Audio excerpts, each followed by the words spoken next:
মহাসড়কে আইন ভাঙলেই আর ছাড় নয়।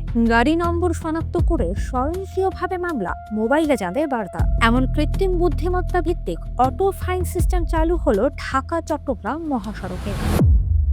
মঙ্গলবার নারায়ণগঞ্জের সোনারগাঁওয়ের মেঘনাঘাটে হাইওয়ে পুলিশের কমান্ড, কন্ট্রোল অ্যান্ড মনিটরিং সেন্টারে এই ব্যবস্থার উদ্বোধন করেন স্বরাষ্ট্রমন্ত্রী সালাউদ্দিন আহমেদ। ঢাকা চট্টগ্রাম মহাসড়কের 490টি পিলারে ইতিমধ্যে বসানো হয়েছে স্বয়ংক্রিয় কৃত্রিম বুদ্ধিমত্তার ক্যামেরা। এসব ক্যামেরায় ধরা পড়বে গতিসীমা লঙ্ঘন, বিপজ্জনক ওভারটেকিং, ট্রাফিক সিগন্যাল অমান্য, উল্টো পথে গাড়ি চালানো ও অবৈধ পার্কিং সহ বিভিন্ন অপরাধ। আইন লঙ্ঘনের তথ্য সরাসরি চলে যাবে বিআরটি এর তথ্য ভান্ডারে। এরপর নিবন্ধিত গাড়ির মালিকের মোবাইলে পাঠানো হবে মামলা ও জরিমানার তথ্য। মোবাইল আর্থিক সেবার মাধ্যমে ঘরে বসে পরিশোধ করা যাবে জরিমানা।